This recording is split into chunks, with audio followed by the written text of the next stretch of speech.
All right. Welcome to another episode of Federo Speak.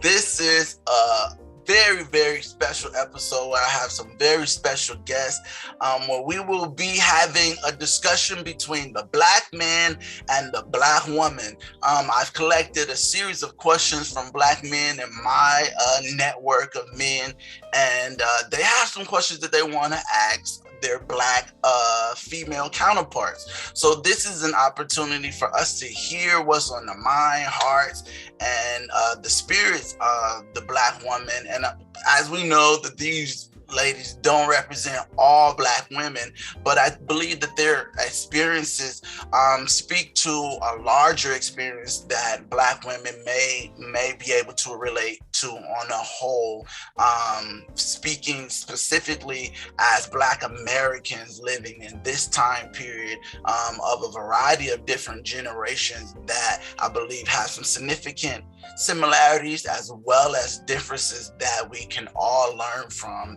whether you're male or female. So I want to take this opportunity to welcome my guest. We have one of the men that's joining me today. His name is Antoine. Antoine, take the opportunity to introduce yourself. You're on mute.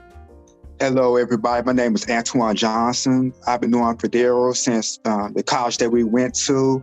And, oh, wow, that's been a long time. But anyway, I'm excited to be on this panel, and I would just like to hear from the ladies. Awesome. Thank you for joining us today, Antoine. Next up, we have Erica. Erica, would you unmute yourself and introduce yourself? Hi, everyone. I'm Erica. I was actually introduced by my friend Tam, and I'm really excited to shed some light on the questions that our Black men have and to be able to help us come together and understand each other better. So. Awesome. Welcome, Erica. Erica, this is her first panel discussion, so we give her a special warm welcome. Next up, we have Tam. Tam, take the opportunity to introduce yourself. Hi, everyone. I am a returning panelist. I love great conversations. Excited to see exactly where this conversation is going to go today. Awesome. Welcome back, Tam. Next up, we have a very, very special panelist. I give her this very special introduction because she's just that special to me and my heart. That is none other than our executive board member, Angela Ross. Angie, would you take the opportunity to introduce yourself? Hi, everyone. I'm Angela Ross. I'm just so thrilled for you all to be on the panel today. Enjoy it. Awesome. Next up, we have my big sister from another mister. I love her dearly. I love her spirit, love her energy. Her name is Joy. Joy, take the opportunity to introduce yourself. I did not know you was talking about me. I met Federo probably about 3 years ago. My name is Joy Frierson, native of St. Louis. Met Federo about 3 years ago, and I am also a returning panelist. Very, very excited to be a part of this. So, I'm just excited to hear what everybody has to say. Awesome. Welcome back, Joy. Next up, we have another returning panelist who's also going to be one of our permanent panelists, sticking with us throughout the year. So you'll be hearing her lovely, lovely voice and hearing her opinions and her awesome testimony and experience. Her name is Mia Campbell. Say what up, Mia. Hey, everybody. I am so glad to be back. I've been knowing Federo for about a year now. And I am one of his tribe members at New Life. So we become best friends. I am a pest and I am a pain in his side, but that's okay. We're going to get it together. And I'm glad to be listening to everybody's opinions and everybody's point of views today. I'm looking forward to this discussion. Awesome, awesome. Welcome back, Mia. Last but certainly not least, we have my right hand in the panel discussion. She's tackled most of the women discussion panels that we have. She is an executive board member. She is none other than, I call her Miss D. She's my big sis. Her name is Delisha. Miss D, would you introduce yourself? Hello, everyone. Welcome once again. I am looking forward to this. I'm just excited. I really want to know and hear some of the questions that men actually have, and I'm open to hear it and open to share. So welcome, and I hope everyone gets something from today that will enrich them and give them understanding of what the Black man and Black woman and how we think and how we communicate and how we can be together. Awesome, awesome. Welcome, Miss D. I see we have my big bro, Greg, who look like he's joining us. Greg, you got a cam in so we can see your face?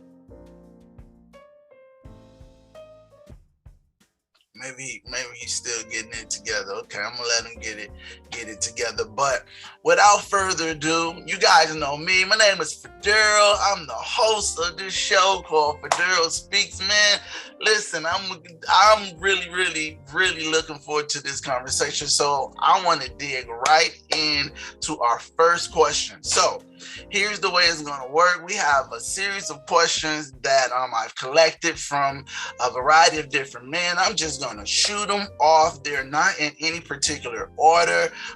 So for any female that's on any woman that's on the panel that wants to chime in to any of these questions, feel free. You can go as long as you want to, with the consideration of time and, anyone else that may have something to say. But we definitely want to give you the opportunity to be heard. We don't want to rush anything, because I do, to Delisha's point, believe that this is a great opportunity for us to come to an understanding of one another and really get to hear each other's voice and experience. So with that said, we have the first question. Not going to say who it's from, but this question states, is it easier or harder to find a partner as a Black woman?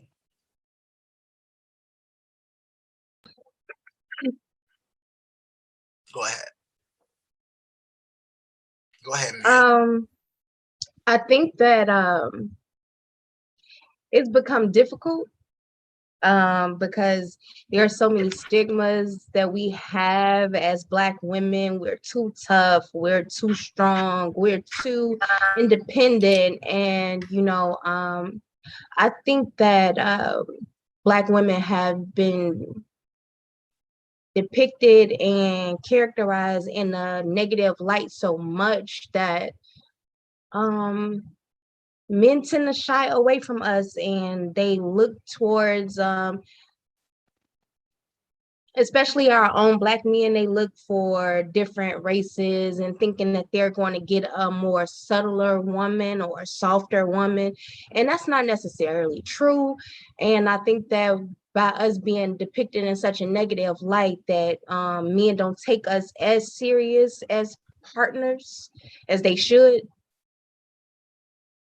Okay, thank you for sharing. Anyone else want to answer that question?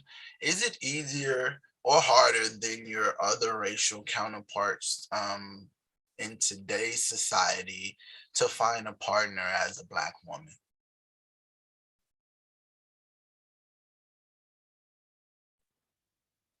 I think also I agree with Mia a lot.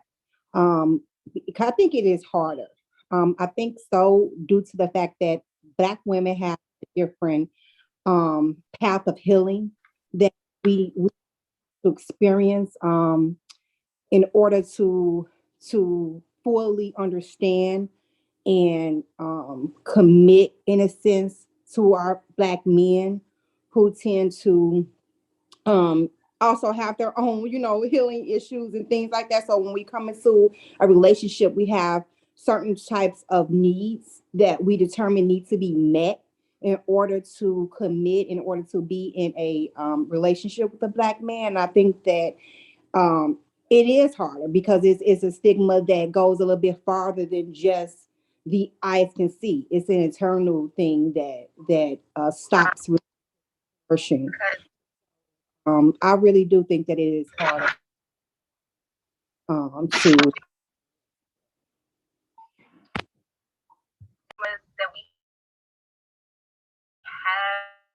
Thank you for sharing. I'm muting myself. Anyone else want to respond before we move on? Okay, so I have a follow-up question. So Mia, you said that Black women are characterized as being tough. Tammy, you mentioned that Black women have areas in their lives that need to be healed, as well as Black men, as all people generally have some area in their lives. What are some myths that come to mind when it comes to what people think and how they view the Black woman? What are some myths? Go ahead, Mia. Some myths that we're overly independent or too vocal, or like we tend to nag more or be more aggressive, and men have their own stigmas too that have kind of created a kind of like a counteractive reasoning for why women behave the way they do. So like just being too vocal, or being too independent, or not being feminine or soft enough to be, or not being submissive enough to be a wife, or someone's counterpart, like someone's equal. If that is a myth, then what is the truth? What's the truth? How would you redirect that myth towards truth? I don't particularly, my opinion is I don't think that's a myth. I think we have to really look into our past, like where we come from. It came from our slavery times, when we were released from that bondage, and how it impacted us mentally. And that's not a myth at all. It was definitely something that came into fruition when we came out of that mind frame of slavery. So I don't think that's a myth.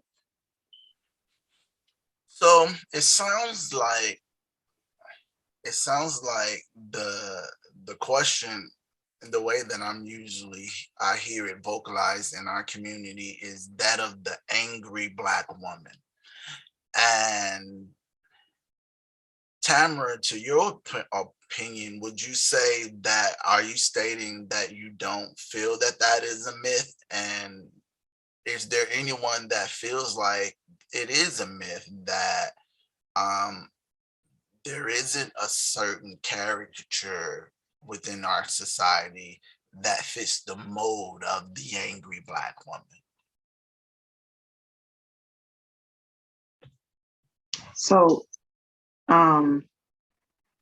to Tam's point and Mia's point, as Black women, we wear a lot of hats, right? Just like automatically, some hats we choose, a lot of hats, they just happen. So it's almost like and I use this term loosely, we're forced to pick up a particular persona. We have to be strong. We have to be resilient. We have to be, we have to bury our emotions in, because no matter what's going on around us, we got to keep on moving. We got to keep on going, because a lot of the times the family is on the shoulders of the woman. Even even in a marriage, the you know, the old people used to say, yeah, the husband, the man is the head, but the woman is the neck, and the neck turns the head, right? So a lot of weight falls on women. And then if you're a single woman like myself, raising a daughter, so I, you know, handled everything, all the decisions, raising a daughter. And I actually dated men who said to me, you're too independent for me. You don't need me enough. And so I would sit back and be like, dog, well, what I'm supposed to do? You know what I'm saying? I'm supposed to just, because I'm gonna ask you one time to do something. And if you can't do it, pimp, I got it. You know, and so, but to that point, I had to learn how to fall back a little and allow that man to be a man. But a conversation that I had with one particular guy I dated was, I have no problem following, but baby, you got to show me what I'm following, because I'm not going to follow just anything. So I think it's a tightrope that we as Black women walk, because we have to be independent. We have to do things. We have to be strong. There's a strength that we have.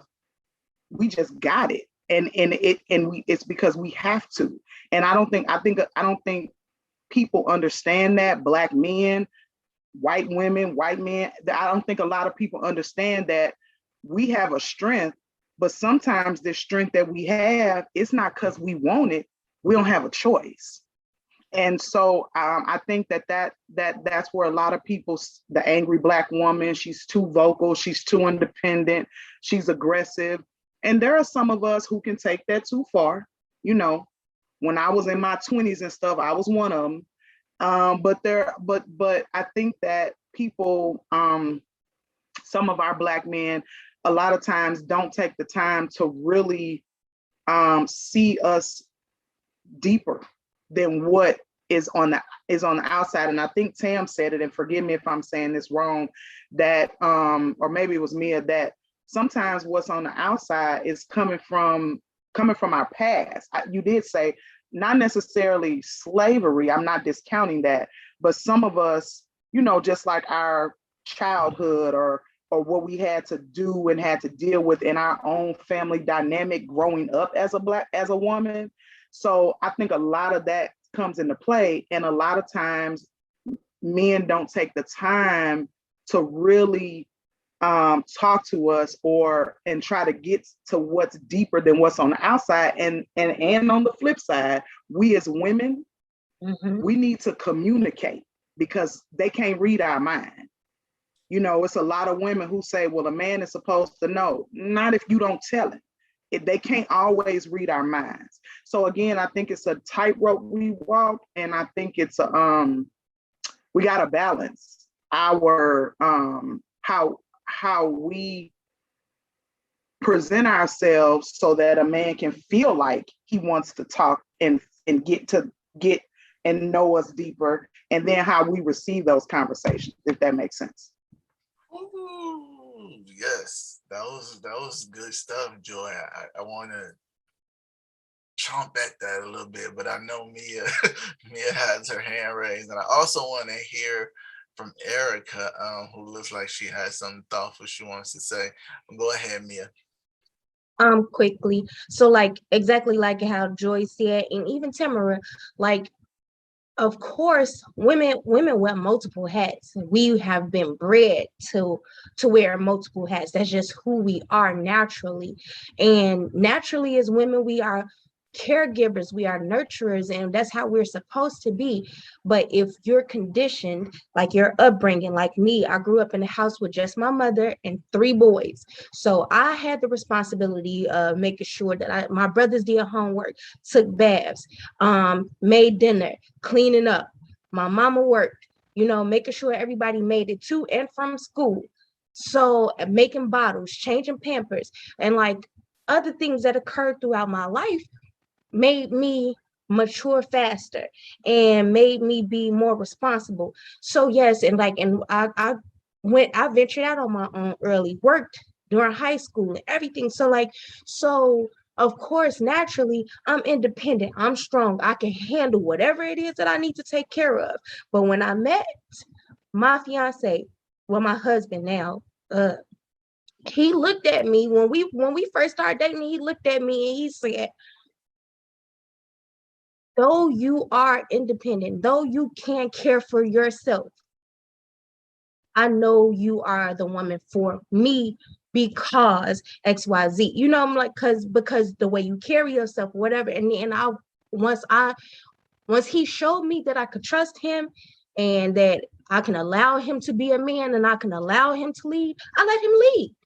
It was, and that's where the mixed communication come in with the Black men and the Black women, because Black men, they walk the fine line too, because they want somebody to cook and act like they mama, but then they want a freak, but then they want this, they want that, they want this, they want that. Look, baby, what are you giving me?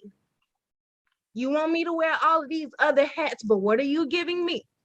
Because as soon as you can show me that you could be a provider, that you could be a man, that you could stand on your word, that you God-fearing, then I could give you what you asking for.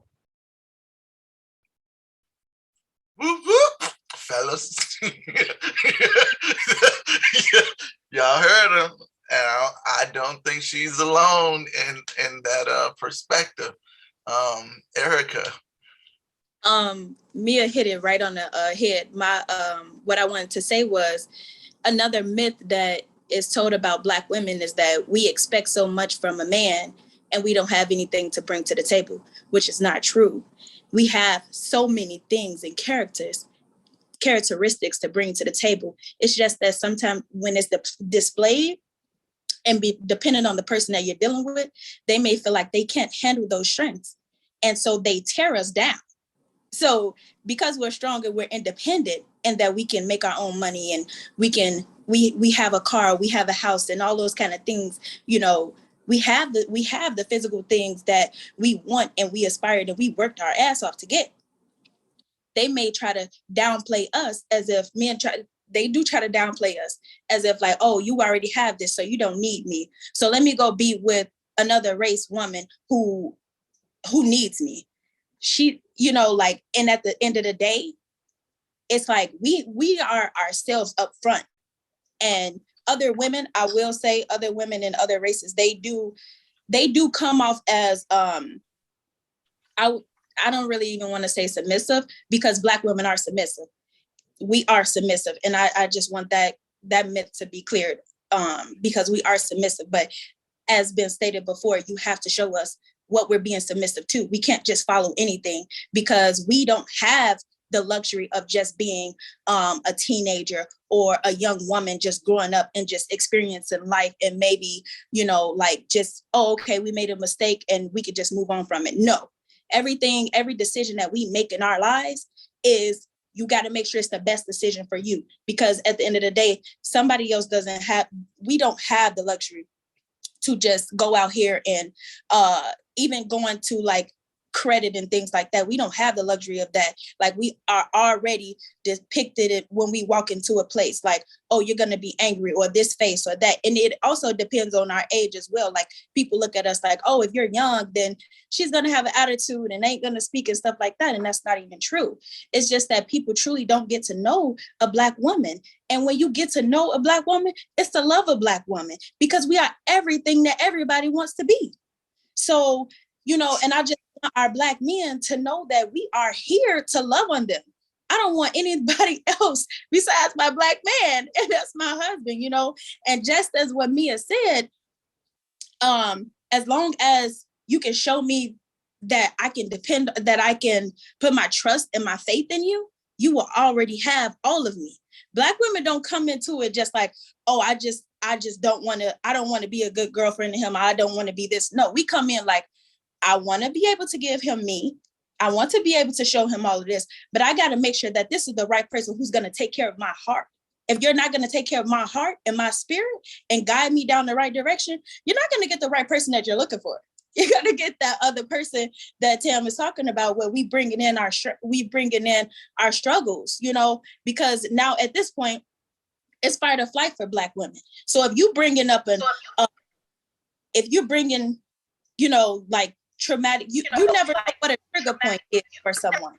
You could be bringing a trigger point forward for me, and now I have to go survival mode. So my survival mode to you is, oh, I'm beating you up or I'm tearing you down. And that's not it. It's the fact that you didn't show me that I was doing to you. And we all want to be, we display the love that we want to be reciprocated. So as a Black woman, like, we do have a lot of things that we deal with every day, but only thing we want, when I'm speaking for myself, is to be able to love on a Black man. That's it, period. Erica, whoa. Erica for president. I mean, that was beautiful. Okay, I think we can wrap up the show after that. Really, that was amazing. Thank you for sharing, Erica. So I want to give my fellas an opportunity to jump in and ask one of their questions, if they want to unmute themselves and chime in with the question really quickly. Yes, one of my questions was, okay, I make sure it's the actual question, make sure it wasn't not my opinion, but what from a Black man would you like to receive that make you his equal and make you a complete woman? All right, thank you for that question, Antwan. Any ladies want to answer Antoine's question? What do you need from us to make you feel whole, make you feel complete, validated as a Black woman that is can only uniquely be given by a Black man? Go ahead, Angie. Hi. Well, me as a Black woman, I just got to have trust and some respect. And I need the man to lead, to be the leader, to be able to make decisions, to be able to work simultaneously with me, not against me, to romance me, to appreciate me. A lot of things that you give out, you want back. Most importantly, to be a man of God. That's just to name a few. Why is that important, Angie? You said that's most important, and most important, why is that important to be a man of God? Well, let me say this. Just because you are a man of God don't mean that you are reaching all of those different things. But most importantly, you do have the love of God in your heart. So therefore, to me, that whatever you do will be coming from a loving place, if you have that within you. And so if you don't have those other aspects that I did talk about, that by you being having the love of God in you, that you can obtain those things and expound on those things and get better as a person, that you're open for it, because everybody's not perfect, but we have to be able to work on our weak points. Awesome. Thank you for sharing. Mia, you want to answer that question, Antoine's question? Yes. To piggyback off Angela, of course, you got to have God in your life. You got to put God first, because to know God and to love God is to know how to love me.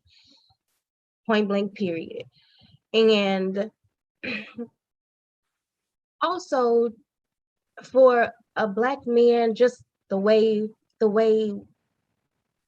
I think that some of you all, I think that Black men forget how to be intimate and love us deeply, like, because we're like, and to be of help, because women are so strong and independent and can tackle so many things. We wear so many different hats that we could tackle so many things.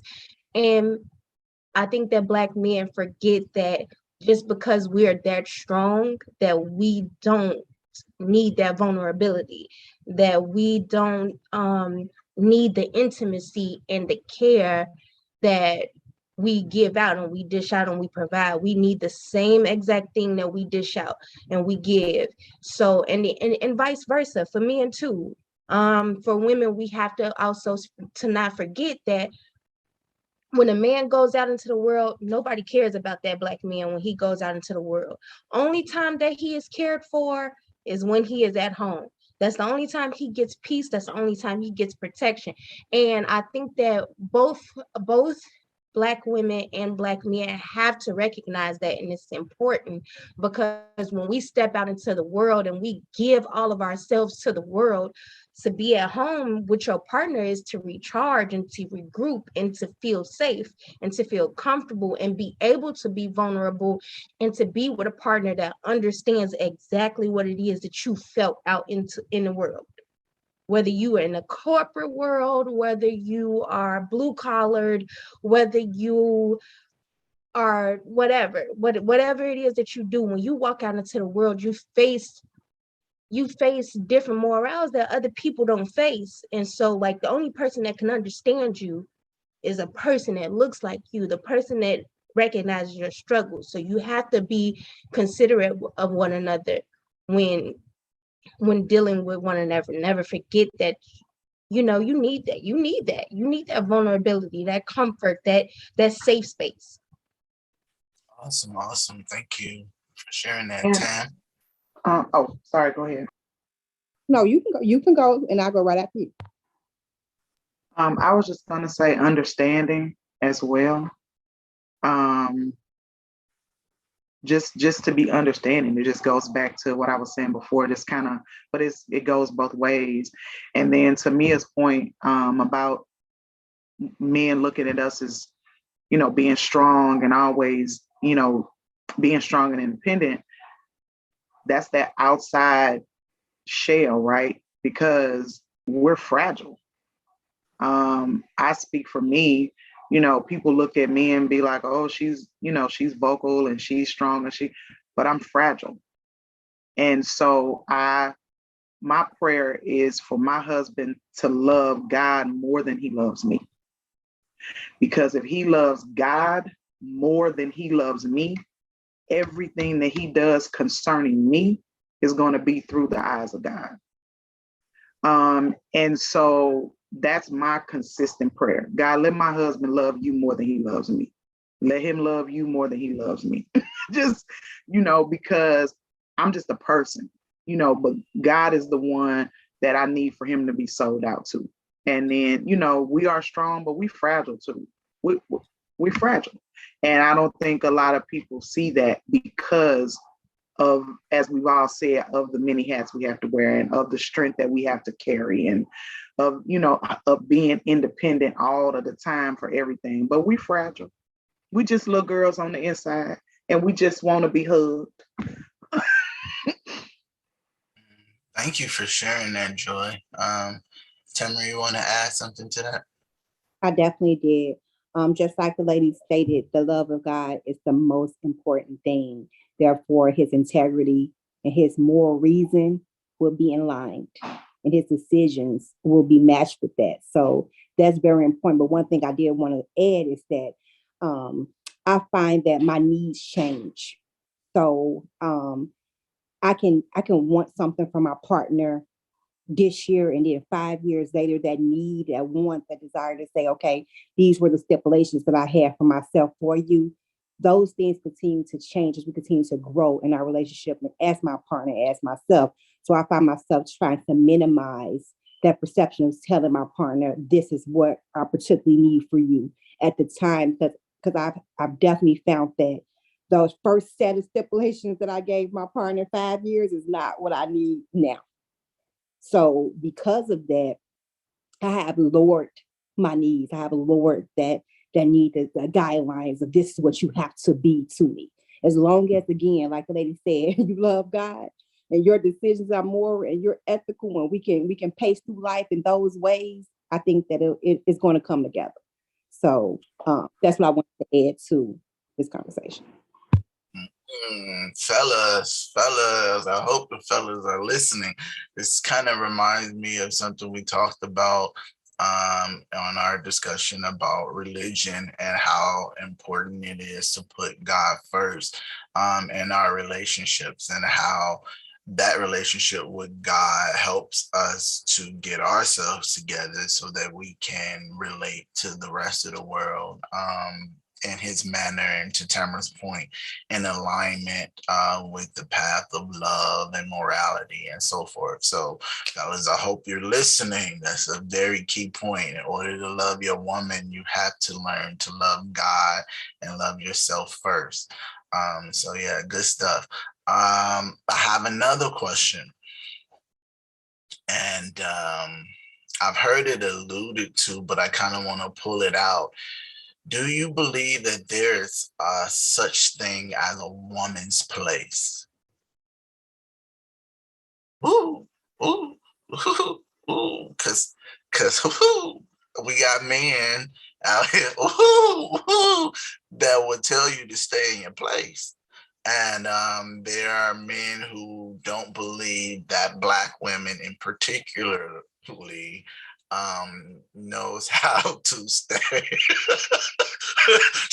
in their place as a woman, as opposed to assuming the role of a man, or assuming a more masculine into someone else's point, a more independent role. So is there such thing as a woman's place? Go ahead. I want to hear from Delisha. Go ahead, Delisha. Oh wow, that's so loaded. I almost don't know where to begin. I'm gonna say this from my own opinion. There is a such thing as a woman's place, because she is considered the helpmate. So that is her place, to help him and be side by side and equal. That's her place, not to be behind him, and definitely not to be in front of him. But the thing is that you must find your middle ground in your equalism in the relationship.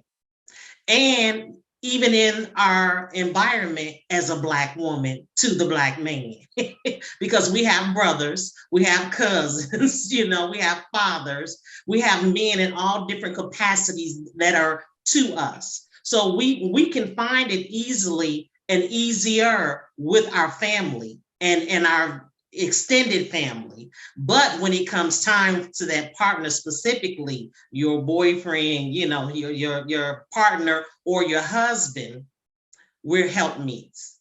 That's our name, and that's the name God gave us. And so when we rise up to that name of helpmeet, we expect him to rise up to that name of being leader. All right. Ooh, we got any feminists on here? Anybody that identifies themselves as a feminist?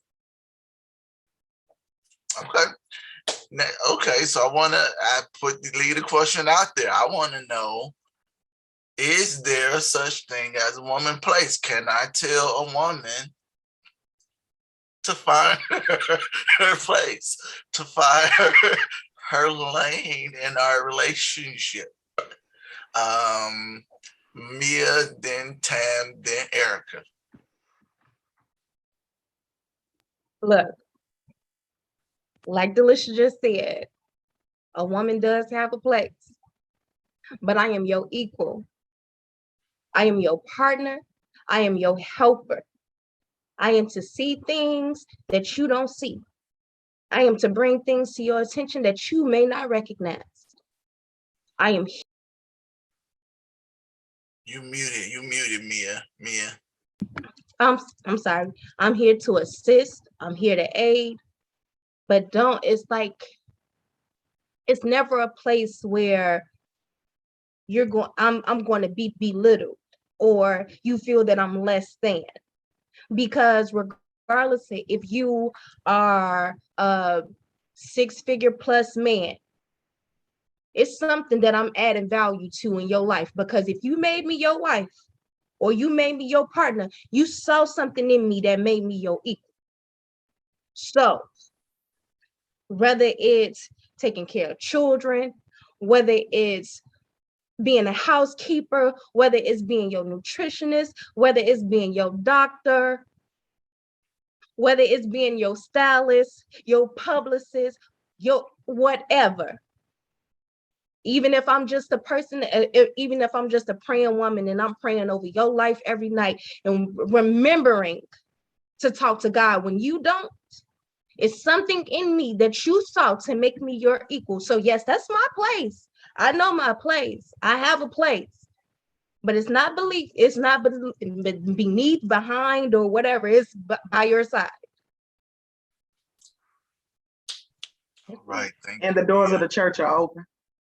And they are open on today. When I tell you this good Sunday morning, there are sermons coming across the airwaves. Amen. Tam, you have something you want to share? Yes. I definitely agree with the ladies. I would keep this short and sweet. There is definitely a masculine and feminine place that both genders should play their role in. Now, what I would say is that a man should not tell a woman about her place unless he's in his place. So telling me about my place would be a problem if you ain't in your place. So even though that's true, yes, we have our role. I have my feminine property, you have your masculine property, yes. So don't tell me about my place. Yes, sir. All right, fellas. I hope y'all listening. Erica. Okay, I agree 100% with Tam. That was the point that I wanted to make. But I mean, I guess I like to look at it as we all have roles. You know, I don't want to say you put me in my place, you know, because I feel like, okay, if you saying you put me in my place, you know, I feel like you kind of trying to belittle me, you know, like we all do have our roles to play. But as long as you are playing your role and your role is secured, you know, my role is gonna be secure, you know, and that's where it goes back to us holding each other accountable. Of course, we are all human. You know, we may fall short, but that's why, you know, you're my partner. I'm your partner. We here to help each other. Like, okay, baby, you ain't doing something right, you know, or if you like, babe, you fell off, you know, or, you know, but it's meant in the most loving way. So, you know, not to take offense to it. It's just like, okay, baby, you know, I want to help build you. You're helping build me. We're doing this together, you know, and that's why it's like, no, I'm not in front of you. I'm not in front of you, and I'm not behind you. We're here together. That's why we need to make sure we hold each other accountable, because if you falling short, that's gonna make the boat rocky, because you ain't holding up your end. You know what I'm saying? So then we're gonna be almost sinking. You know, I don't want to sink. I want us to be able to row this boat, and we're gonna get to the end of we're gonna make it to the other side of this, you know, this ocean. You know, so it's always a row. Yes, of course, because it's some things that a woman does that a man can't do. And as a woman, we are very emotional when we are very emotional. And sometimes men can be more logical than we are, you know, and that's what make us balance. So that's what balances out. And that's why we are side by side, not neither one of us in front of the other. But as long as you are a God-fearing man and you can know how to lead this family spiritually, we're going to be able to be okay. Because we're gonna be able to be partners, and that's all we want to do is to be able to help. We want to help you. We want to be able to support you. We know how to do that. But as long as you know how to lead, we're gonna be there to support you. And can I have one more thing. I have one more thing. If a man is really a man of God, first of all, it says that a husband lays down his life as Christ did, right? So his role, if he's gonna try to tell me what my role is, know your role, that the first thing you're supposed to do is lay your life down. So if you ain't on that standard and ain't on that platform, then we ain't got no discussion. Okay. Lay down their life, sacrifice his life for my liberty. All right. And then can I just That's what he did. That's what he did. If you know that you are willing to lay down your life for me, then we always gonna have a conversation, and we gonna always have something to talk about. Because if you're gonna lay your life down for me, as the women have said before, I'm gonna be willing to lay mine down for you. All right, thank you, Delisha. Go ahead, Joy. Oh, I was just gonna say, and then let's just keep it a buck. This is not the 1940s, right? So all of the women, we got jobs. You know, it's not, everybody is not a homemaker. Some people are, and there's nothing wrong with that, but everybody is not staying at home. So the meals on the table at 4 p.m. and you know, everybody's clothes washed and everybody. Now you may want to do that, and that's great. There may be people, but as Erica said, that you all need to figure out what works for your boat. What works for you.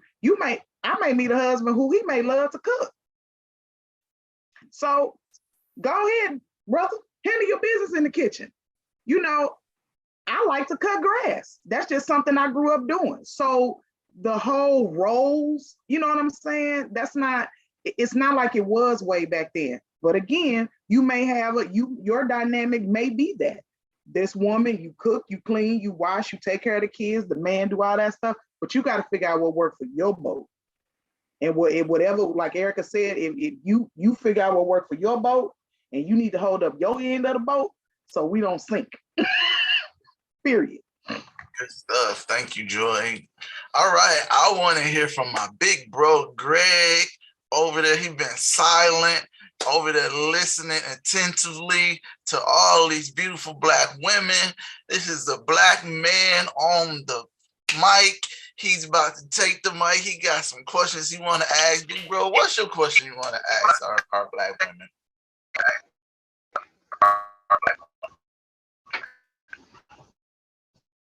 Well, I'm gonna look but well, I'm you breaking up a little bit, big bro.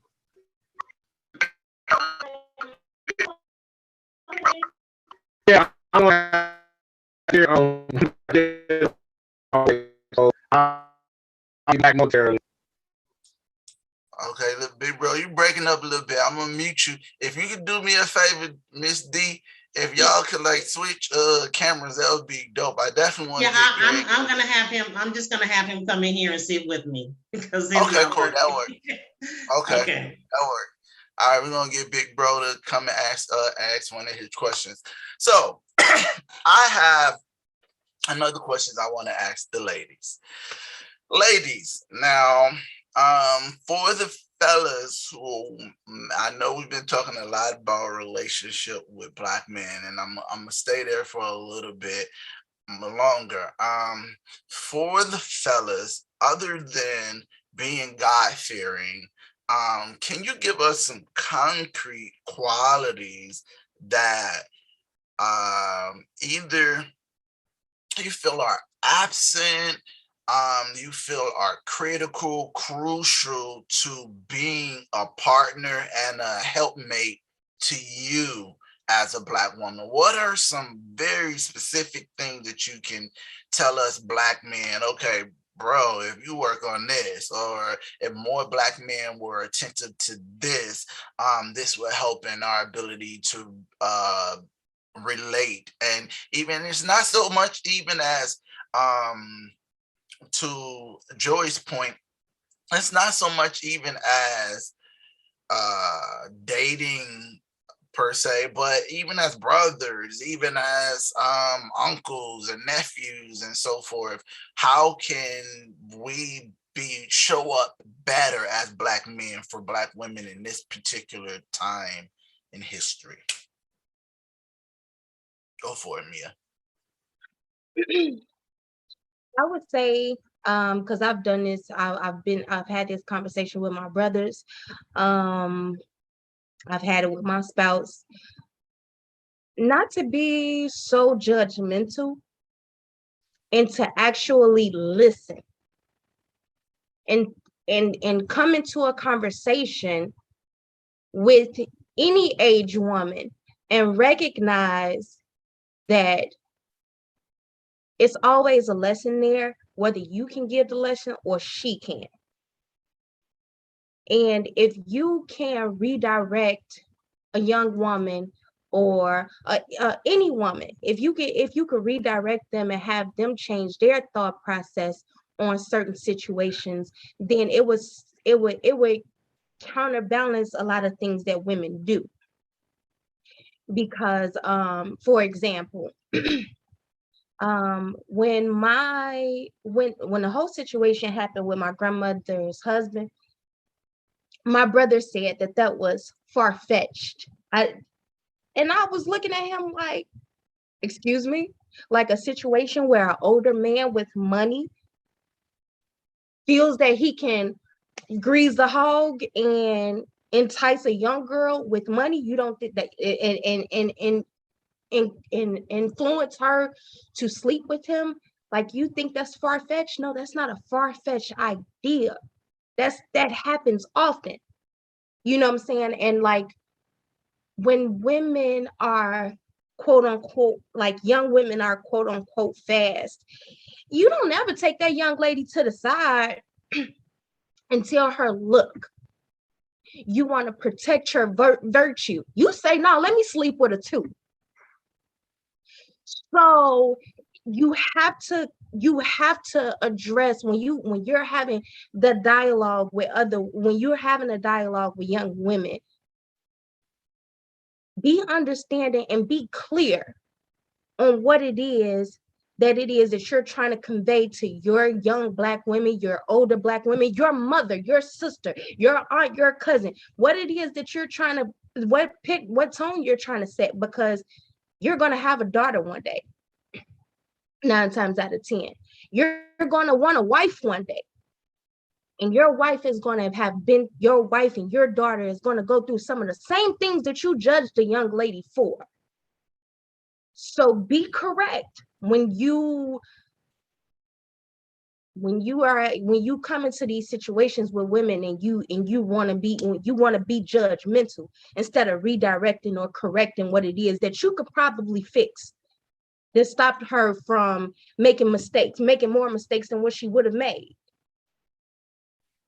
I hear what you're saying. Definitely don't be someone who contribute to, her demise, and being someone who perpetuates behavior that you would judge negatively, but yet participate in and condone in your own practices. Yes, that's very,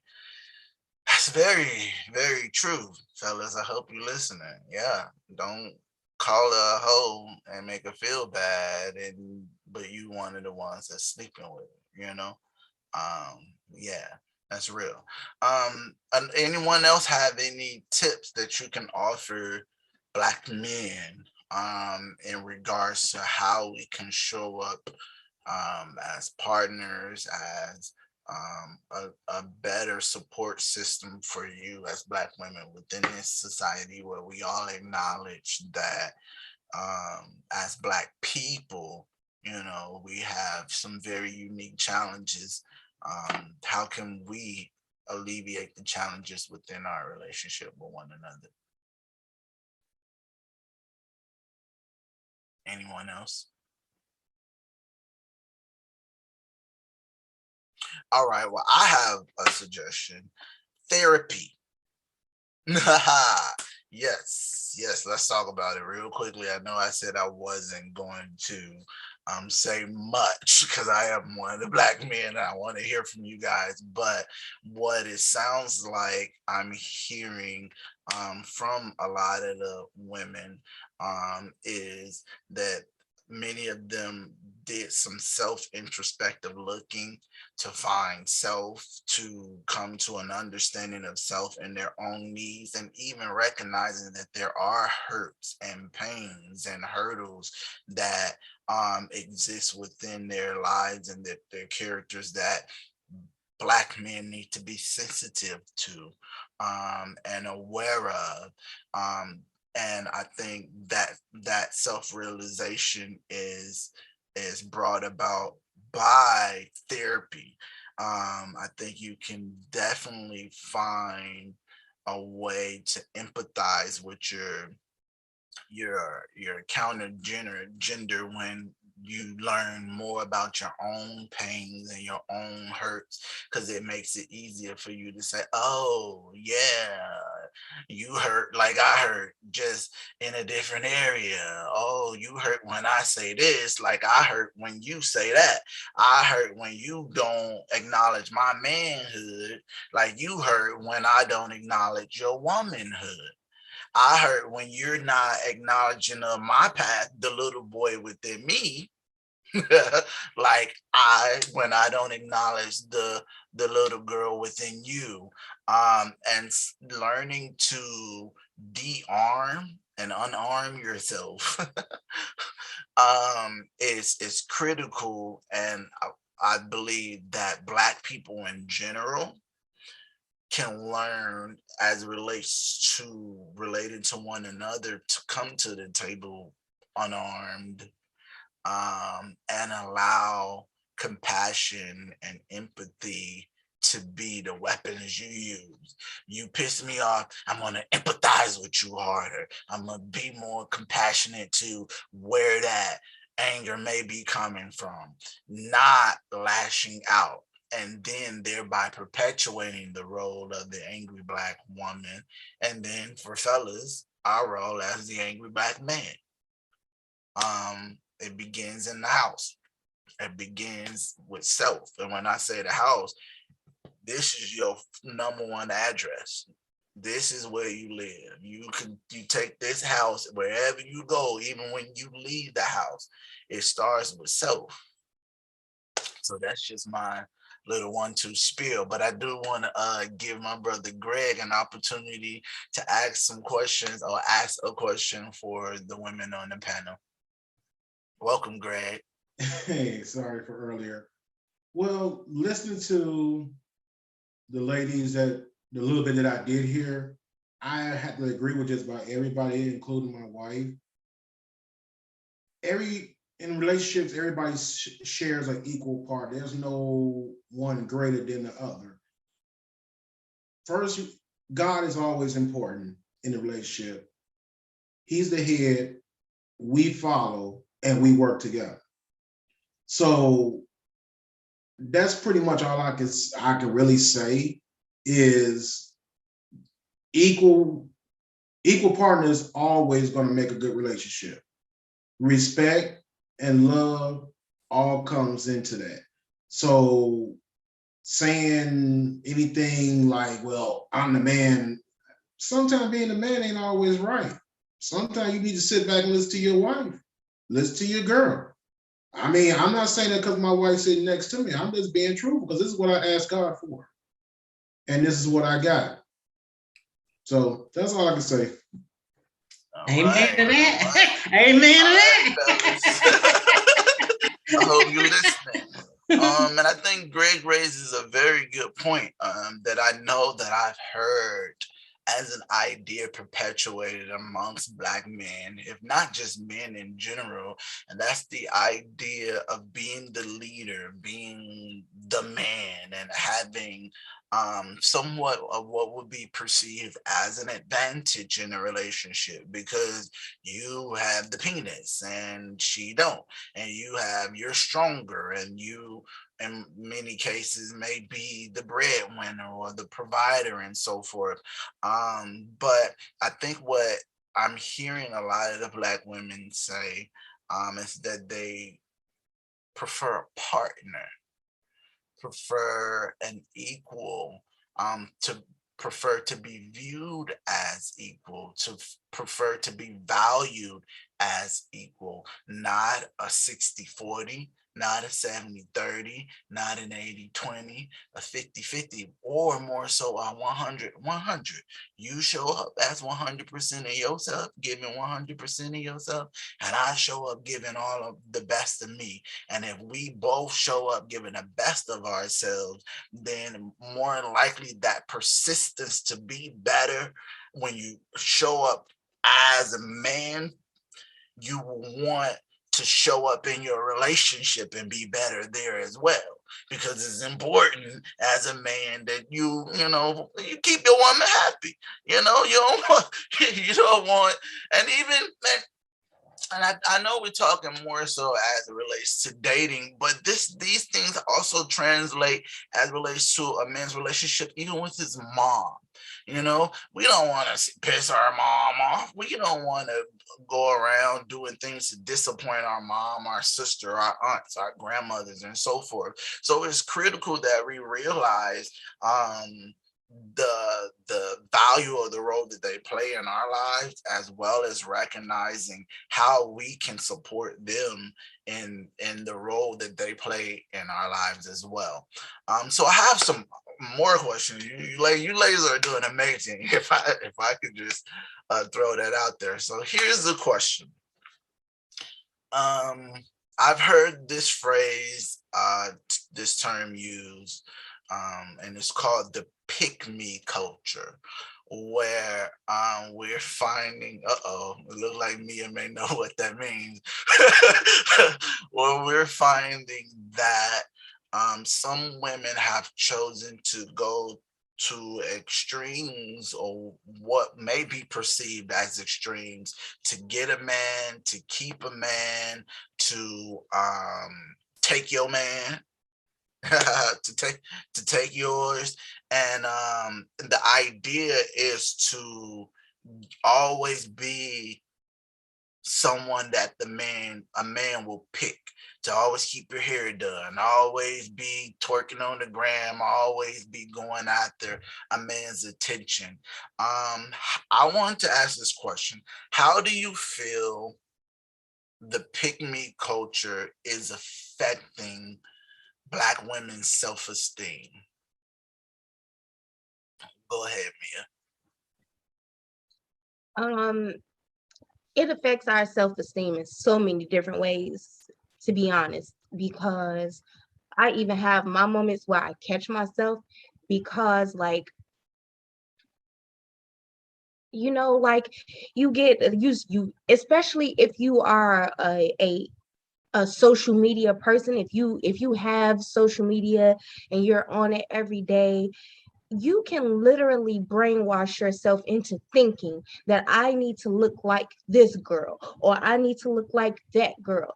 And it's not realistic. It's not honest. It's not truthful.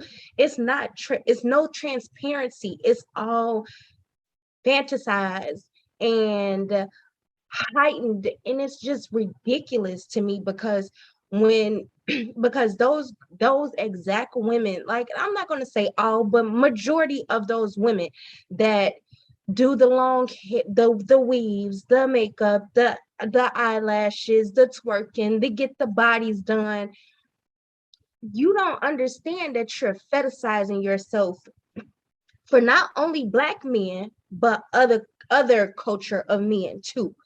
And so there, other culture of women, they come run and do exactly everything that it is that Black women do. So now we have Black men fetishizing over other race women that are doing exactly what it is that Black women have naturally, everything that we've created, everything that we've done. So when we do it, it's always on a lesser scale. We don't do it good enough. We don't do it great enough as the Asian girl, as the Hispanic girl, as the Persian girl, but we created everything that they do. So in our minds, you're telling us we're never good enough. We're not pretty enough. You're not building us up. In all actuality, it's us that you should be wanting, desiring, lusting, and just like craving, like to the core of your being. As a Black man, it's nothing in you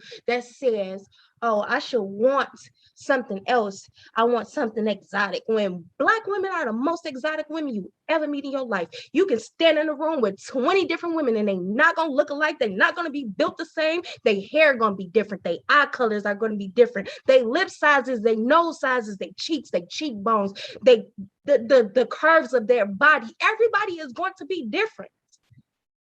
Different hair textures, different skin complexions, and you're telling me that you want something else? Like, it just crushes you to the smallest like to the small, you feel so small in the world where everybody is telling you you're not good enough, you're not pretty enough. It just does not work. And you have to and as a Black woman, you have to constantly remind yourself, I am enough, I am gorgeous, I'm beautiful, I don't need it. Even if no one ever tells me, I know it, because I'm created in God's image. I'm perfectly made exactly how God created me to be. Like you have, it's a struggle when society and even your own Black men tell you that you don't do it. Wow, thank you for You know what I sharing. had somebody tell me when I cut my hair off? Me, a man, a Black man. You know, ain't no man gonna want no woman. And I said, well, then he ain't the husband for me, baby, because I'm fine. Baby, because I stay cutting this head off, bald head. But there are some people, men, that talk about they don't want a fake woman. But then I think about, I don't know if y'all saw the movie I'm Gonna Get You, Sucker. And when she got done taking her booty off, her wig off, her leg off, you know, it's like you don't want to, but you won't. And don't get me wrong, I have nothing against women who wear the hair. That's do your thing. But then don't talk about what you don't want. But then she gotta have hair down her butt for you. She gotta pound on so much makeup that when she take the makeup off, she don't even look the same. You know, she gotta do all of that. But then the flip side of that is we as women need to be honest with ourselves about why we doing all of that. Because some women have such low self-esteem and low self-confidence that could have happened for any reason, that they feel like they have to do all of that to be accepted. But when you get to a point where you love you, because God validates me, not a man, not another person, and when you good with you, then you don't really care what nobody say. And I'm telling you, a Black man said this to me. You know, sis, ain't too many men that's gonna want a woman that cut her hair like that. Well, then he ain't the husband for me. Because I go to the barber shop every 2 weeks. Amen. Amen.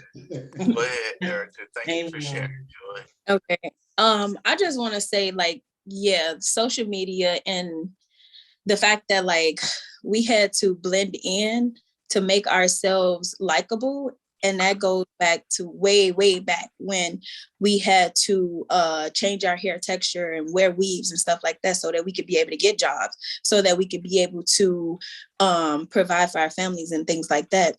So yeah, that brings us down. The very thing that brings us down is people dragging Black women down by their hair. Okay. 1 minute I want to wear weave and the next minute I don't. But that's my choice, you know, and that's the thing that people do not understand, is that as a Black woman, we can be so versatile that you don't even know. It looks so natural because this is just truly who we are. And in our generation now, we've taken it to another level where you don't, which is so great that you don't, a lot of these companies, they don't, you know, they're more accepting of dreads and natural hair and things like that. So thank God that we don't have to go through the struggles that our ancestors did, and thanking them for paving the way for us. But that's still something that is a part of us that we like to do. You know, no woman is greater than the other because she cut her hair, or she wears weave, or she has dreads, or she has 4C hair, or this or that, you know, but everybody likes to bring us down by that. Oh, because I wear weave, oh, you trying to be white. No, I'm not. I'm just doing something that I like to do. You know, this is the choice that I made. Because I'm wearing braids, that doesn't mean that, oh, I'm going to be out here and I'm going to be ratchet with the long nails and things like that. A lot of the things that is depicted on the internet, people mistake it for being truth, and it's not. And so when men are out here choosing their women, they're like, oh, I want a natural girl. I want this. I want that. I want this. Then you get a natural girl who don't have the body type that you want, who doesn't have the hair that you like, who doesn't have the skin complexion that you like, but she's still natural. But you said you want a natural. So everybody do have their own preference, but it depends on what are you looking at? What is your preference? What is on that level? Are you basing your standards off social media? Oh, you don't want the girls with the fake titties, but you want some girl with some nice titty that's done up and things like that. And a lot of these different cultures like to take what we have naturally to a whole nother level.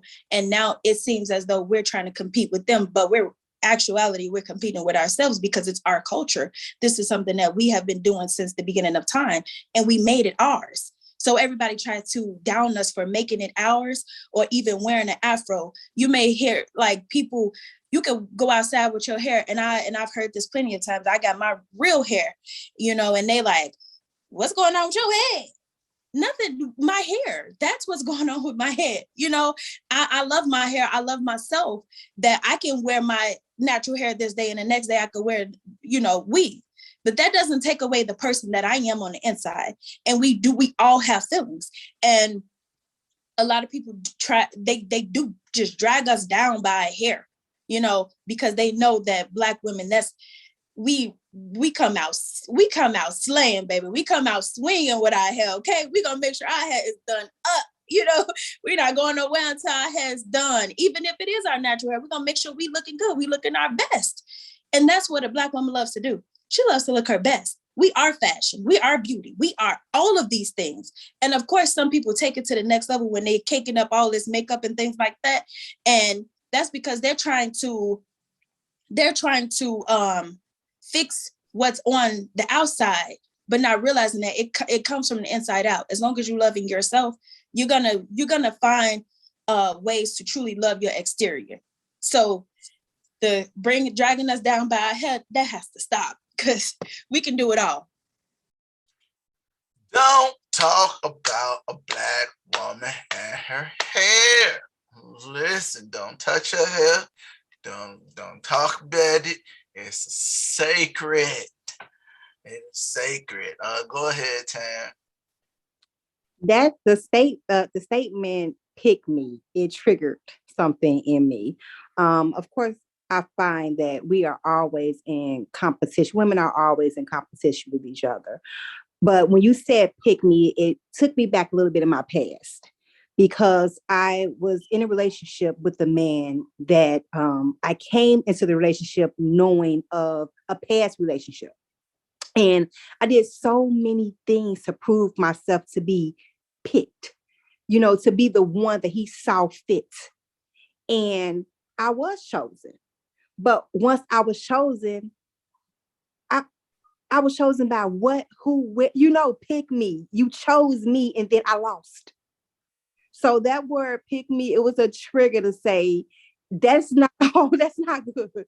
You don't want to be picked. You don't want to be that one racing and going after something for a fantasy of something that you really are not. Like we said, we get our hair nail trying to compete against what?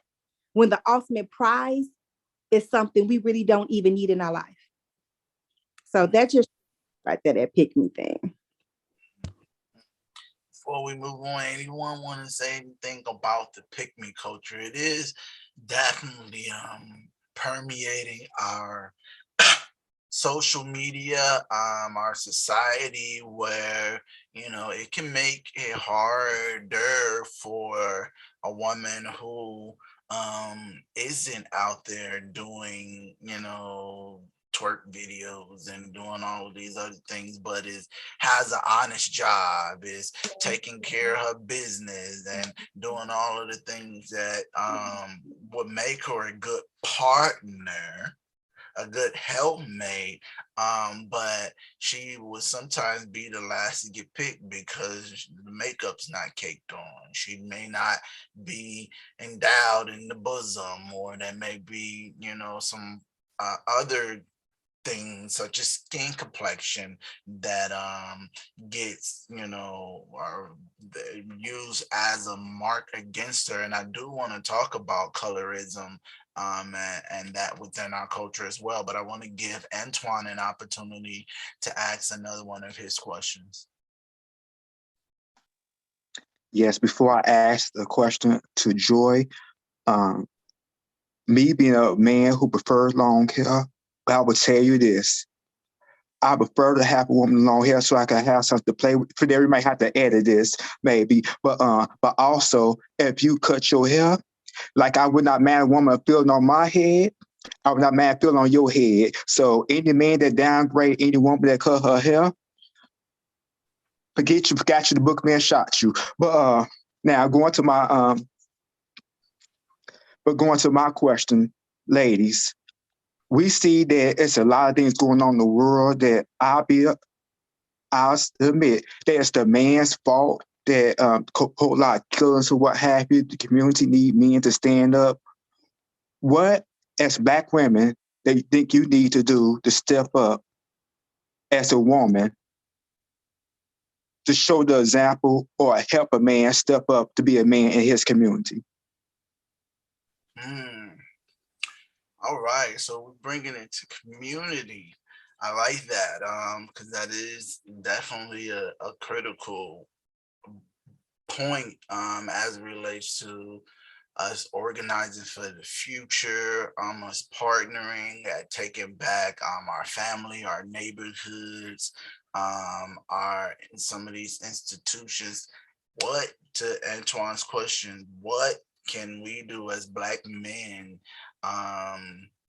or what can you ladies do to show up to support us as we attempt to, re-establish our role within our community? Mia, you had a question? No, you had a comment? Stop glorifying certain behaviors. Now I hear, especially even women my age that they be pushing it, but the 20, I want to say, yeah, that 20, between 20 and 35 group, they kind of push the boundaries or whatever about what it is that they want in a man, and I say it's a boy because that woman ain't matured yet. That particular woman hasn't matured yet. But indulging in toxic behavior, glorifying the thug or the gangster. I need a real man. I need a gun-toting man. Like, baby, no, because you're glorifying the very behaviors that is a part of the destruction of the Black community. So the more you sleep with and encourage, I want this new bag, I want these new shoes, so I'm going to sleep with the drug dealer, the gun, like, babe, the scammer, the whatever. Stop glorifying this behavior because it's not okay. Just because he's good to you, it's somebody's mom at home mourning because they just lost their baby to jail, to death, or whatever the case may be.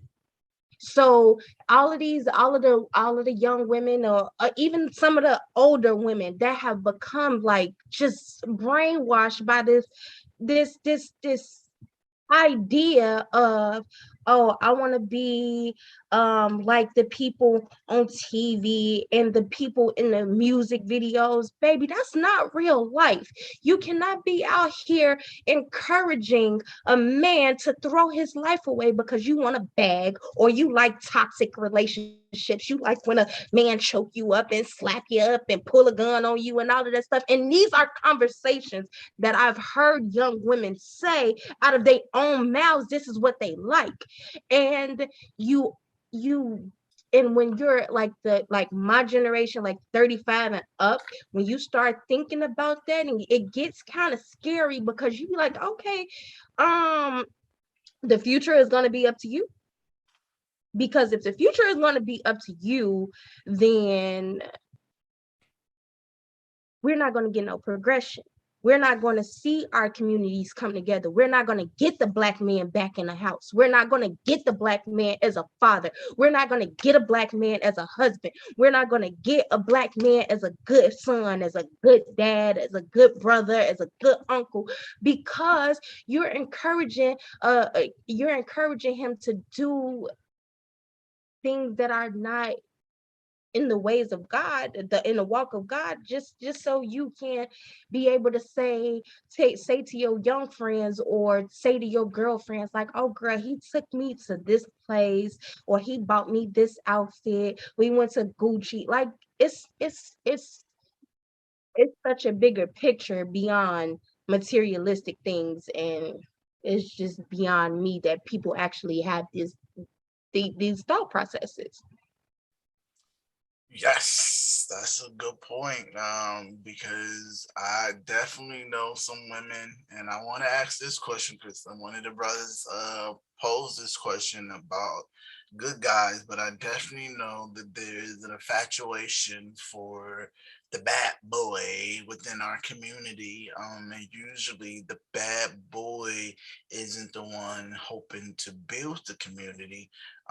Usually he may be someone that's potentially threatening and tearing down the community, but there seems to be this celebration of the bad boy, of the thug, of the hood boy, and on the corner. And I no shade to any of my brothers, but usually those aren't the ones that are pushing for a better community, a better place for your children to play. So that's a very good point, Mia. Anyone else have an answer to that question that Antoine posed? What can you do to better support us and our, especially as Black men, me in particular, as a Black man who hopes to, make our community better and so forth? Tam, you got a question, response? Yes, I definitely can speak to that. I really think that involving ourselves and our Black men more in the schools, the school system is a start there. Even when you are just not even married, when you are dating, and when you are just, the baby mother and baby father, just coming together in the school systems would be a great start in involving yourself more in the community and helping either your children and other children, and seeing what the teachers are doing and encouraging teachers and the counselors and so forth like that. And on me personally, I really like a little balance. I know that I don't like a thug, don't get me wrong, but I need a little bit. The reason why I say that is because I want to be able to have it. I just need a little bit. And I'm sorry, I'm helping right now. But I really do. I've dated, both kinds of men. And I think because my personality, I'm a little flip too. I just need, a little aggression. And I see that with my, I want to balance up. Don't want to drug people that don't. Tam, you need them to be reformed. I need a little of that though. I need somebody to go out there that will knock you out if you say one more thing. So my girl, so that's the fun. I just want to throw a little joke in there. Thank you. I appreciate it. Hey, and Tam, I believe you aren't the only one, because again, this young man had the question of, do Black women find it hard to settle for the good guy? And yeah, so I want to toss that one out. To Tam's point, she's saying she need a little hood, and Mia called them reformed. Okay, all right. Rehabilitation. All right.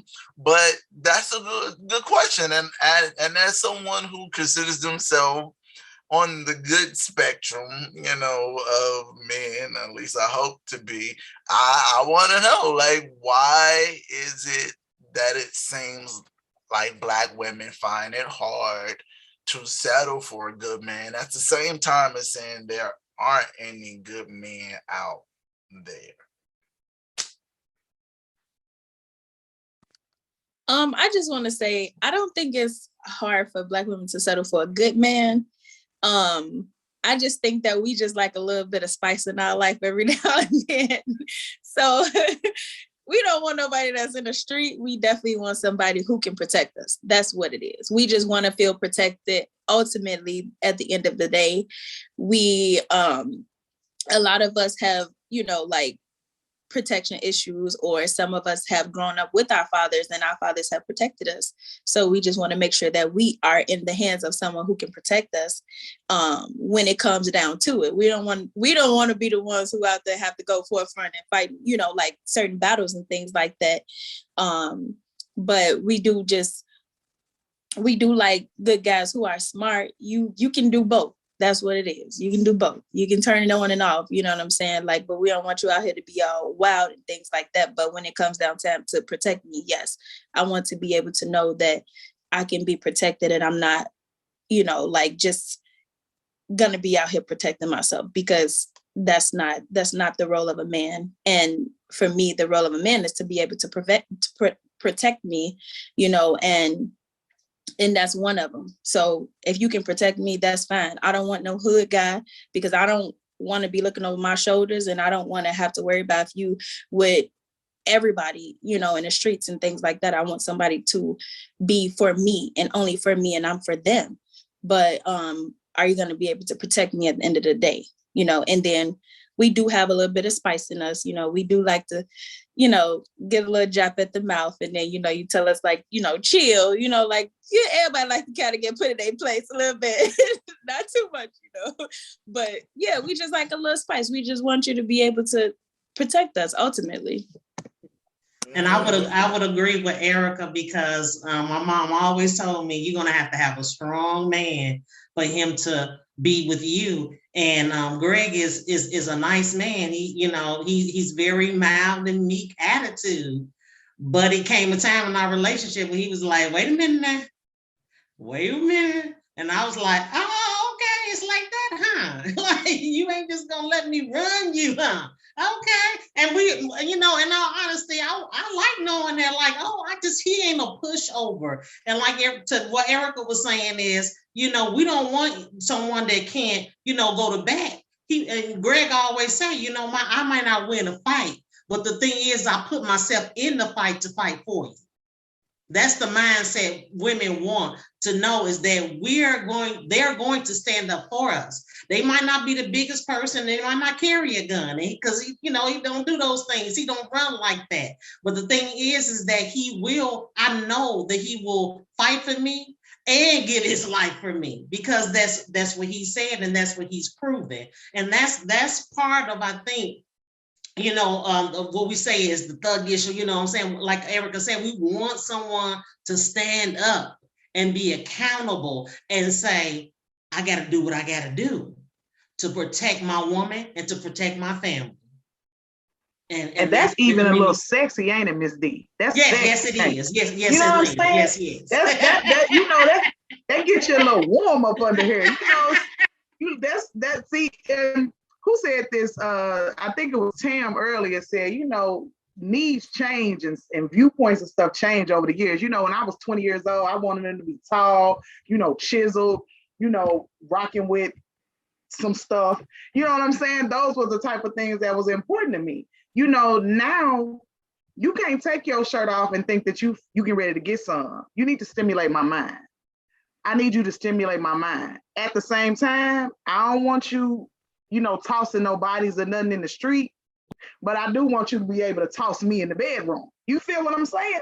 So, and you know, and that's what I'm saying. So, oh, I'm sorry. I'm sorry, Ms. D. Okay, I'm sorry for Daryl. Let me go back on me. I'm sorry. You good? That's okay. That's okay. I feel Let us know, fellas. If you're wise, you taking notes. There's a balance. There's a balance. Yeah, there is a balance. There is a balance in that. Yes, because there's a balance. Yes, indeed. Yes. Mia, you hear something you wanted to say? I was just saying what all the ladies were saying, because Like my husband, like he's very mild-mannered, but you grew up in the hood, so you're a little rough around the edges. You ain't in the streets, but you're a little rough around the edges. You got it. So like, even though he's calm and he's mild-mannered and stuff like that, I know for a fact, if I'm out with him, ain't no second guessing if he gonna protect me or not. Like, and like my guy, big guy, so like people be second guessing anyway, because he looked like he be angry all the time, but he really not. So, but like, it's just like, you need to know that like, it's not nothing wrong with the good guys, nothing wrong with the scholar that went to college. It's nothing wrong with the one that opens the door for you and waits for you, it's nothing wrong with that. We want all of that, but we just need to know it's a little edge up in there. So like, so when something happened, I ain't gotta beat somebody up for you. You got it. You can handle it. So basically, fellas, if you're a good guy and you're a scholar and you ain't around here toting no gun, at least go take some karate classes, my dude, so you could throw some hands and so she could be confident. Because if you're around here walking around with a book and you can't throw no hands, what she's saying is she may not be confident and your ability to defend her in a dangerous world. I would add, though, that for men because what you're describing isn't all men. So let's be really honest. Some men prefer no guns, prefer the Martin Luther King anti-violent road. And I think what we typically find, and I'm gonna toss this out there just for a little nugget, because I know a good man like me is probably thinking like this, that if I can't meet that criteria in totality, then I probably would go and find a woman of another race who does not require me to show up in that capacity, who does not require me to feel an obligation to have to defend her honor and so forth. I don't want to say a race. I'm gonna put it out there. We're talking. Dating a white woman may not come with those particular stipulations where she needs you to be super macho and so forth, and so you may find that come on with it. Y'all can correct me. I don't think anybody said super macho. I don't think anybody said you gotta be super macho. Like, since you threw yourself out there, let's use you. Go for it. I've been around you. If I was out with you, I wouldn't be concerned. So I don't think that it's about being super macho. It's about that man walking in his own confidence of who he is as a man. And so me with him, with my man, he can be a brainiac. But I don't, if I'm walking with him walking in his kingship and in him as a man, I'm confident because he's walking in his confidence. I think that's what we're saying. When we had said, the thug, we was talking about, in the bed, back behind the doors, Gotcha. Okay, I got you. Hey, correct it for us, because we need some understanding. What I need from you is understanding. Go ahead, Mia. Say that, Joy. Joy, you hit it on the head perfectly. And then on top of that, it's about a man being able to be assertive. Like how you saying you walking in your kingship. So like, you may not be a physical person, but you may be able to diffuse a situation by using your words. You may be able to, some people are just people, like they are just people where they can be able to control a room, control a situation. That's what we like, even if it's not a physical thing. And sometimes if I'm in, and what I'm saying, and because I'm snappy. And I get a little riled up, and my guy be like, look, relax. Because like, chill, let me handle it. Because you getting a little bit too rowdy, and sometimes it just doesn't take that. But if you could be assertive and you can handle a situation a certain type of way, you just do not know how sexy you become to your woman. Woo, fellas. It does not always have to be handled with physicality. It does not. And then that white woman thing, let me tell you something. Have you ever been out with white people? A white woman will take you out and get into it with somebody and be like, whoop it, my man will whoop your girl.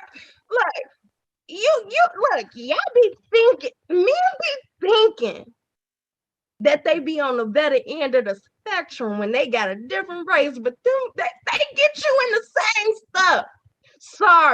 Sorry, but not sorry. They will put you in the same situations. And them white women, we gonna get to colorism and all of that stuff, but them white women ain't doing nothing but breeding babies with y'all and getting, that's what they was raised to do. That's what they was embedded into their DNA.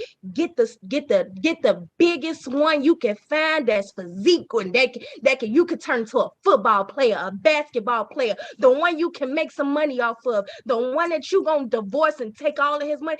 That's what they was raised to do. But we were raised to love y'all unconditionally. How uneven and unbalanced and unfair is that? Y'all heard her. Erica, you got something you want to add? Yeah, I just want to add, Mia hit it right on the head. That, you know, like, we have to love Black men unconditionally, which we do. But like, as far as, you know, you being like a guy being very soft or anything like that, I won't sit over here and just like blatantly put you into a situation, okay? Because I know how America is to my Black men. I would never do that. You know, I would never just sit over here and go out of my way and start some stuff and then you put in a situation. At the end of the day, I want you to be here. I want us to be living together and die together, okay? You know, I don't want to put you, you know, I don't want to put your life at risk or anything like that. But like it was said, if you can diffuse a situation with your words, or, you know, how you like, okay, babe, just calm down. You know, it doesn't take all of that, because that's how my husband is. He's like, okay, you being a little bit too snappy, you know, sometimes it doesn't take that. And sometimes it may take that, but all of the time it doesn't require you to be physical. And for all of us knowing that we do have Black men, I would never put him in a situation where I am risking his life.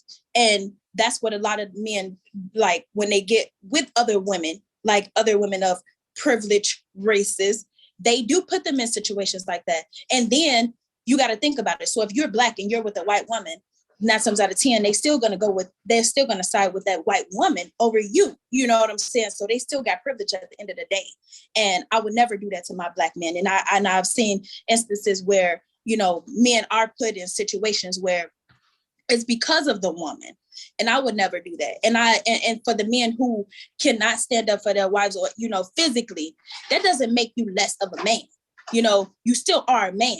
You know, it's just everybody has their own way to diffuse a situation or to go about their physical or their masculinity. Okay, so it's different ways that it can be handled. Well, I'm crazy, so don't fuck with me. That's all I want to say. I'm crazy. All right, don't. Hey, we may bleep that out, but I meant it.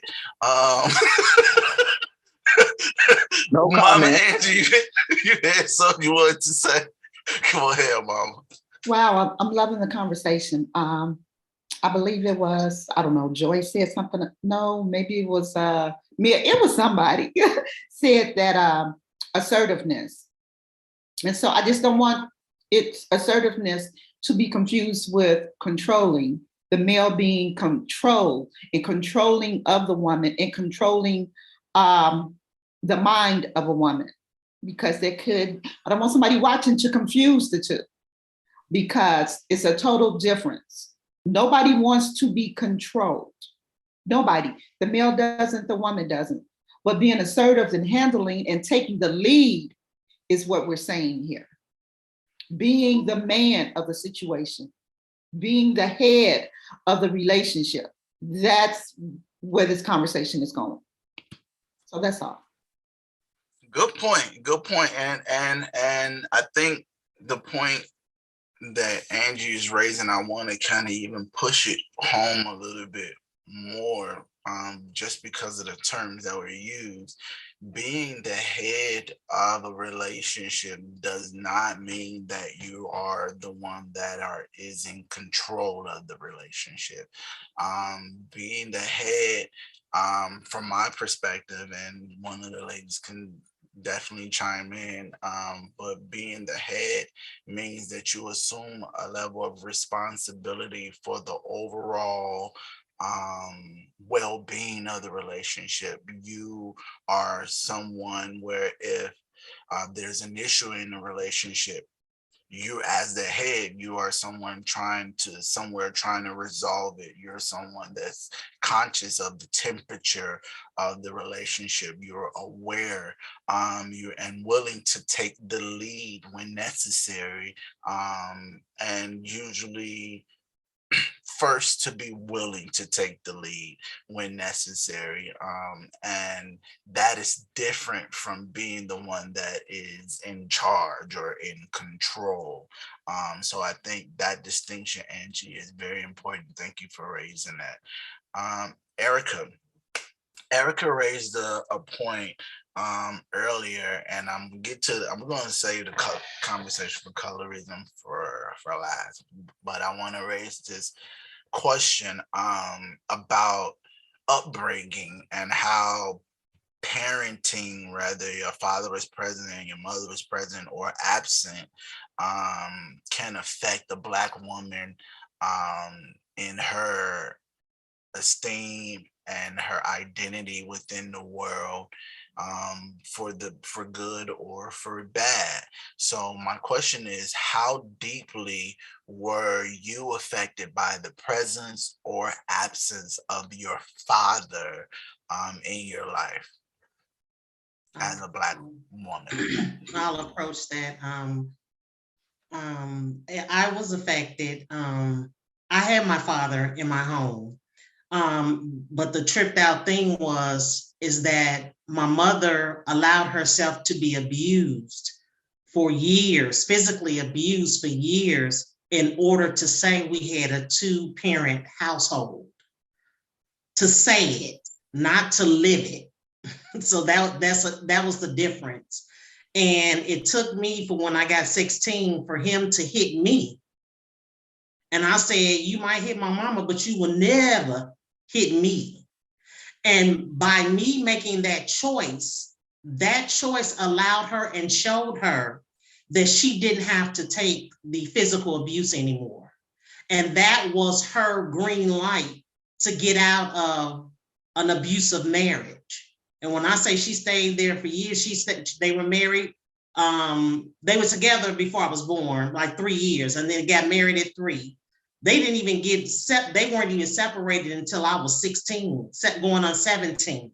So that's how many years she stayed in the marriage in order to say that her children had a 2-parent household, because she had a 2-parent household, but it was still dysfunctional. So going back to the point of question of what you're asking, is that our upbringing is everything. It defines everything that we do, how we act, how we see things. And then when we start forming our own opinion and living and coming into our own, that's when we decide that the way I grew up, because when I came into relationships, and I'm sorry to go long, but when I came into relationships, I treated my relationships just like I had seen my mother treat my father. She brought his plate to him. She cooked. She did all the cooking. She made sure that the house was clean. She did everything, and even financially, even though it was a 2-parent household. So I was under the assumption that's what a wife was supposed to be. So that's where I got the idea of what marriage was from my upbringing. And until I became aware that that's not how marriage is supposed to be, that made me, that you know, that was my environment, that was my understanding until I knew otherwise. So your upbringing and your raising has everything to do, because and one more thing, me and my friend, we had a difference in how we even approached dating, due to the fact she had a father that was there and treated her well. My father did not. And so she would always tell me, Delisha, I don't need a man for nothing. My dad has given me everything that I need. He has took me to dinner. He has shown me love. He has brought me rings. He has brought me this or whatever. So the things that I was looking for in a man, she didn't look for those in a man because she didn't have to, because her father taught her, I will give you first. And this is how you should be treated. So like I said, your upbringing has everything to do with the way that you approach everything until, like I said, you learn different, know different, and understand different. Awesome. Thank you for sharing. Yeah. Thank you for sharing. I want to add to what Delisha said. Your upbringing, yes, it affects everything. And from my personal experience, growing up with a single mother, and still seeing my father, but not as often as, you know, like every day. I had, because I don't have it anymore, I had abandonment issues where in my relationship, I would feel like if we got into an argument, I was like, that's it. He gonna leave me, you know, like, or we're not gonna be together anymore. And it was like, it was so strong to where I was like, I prepared for that. So it was like, okay, well, you know, this is something that I'm, you know, kind of like used to seeing, like, okay, well, I don't know how it feels to truly have a man to truly fight for me. So when he was fighting for me, he showed me that you are worth being loved and you are worth fighting for. And I will stay with you and I will not leave you.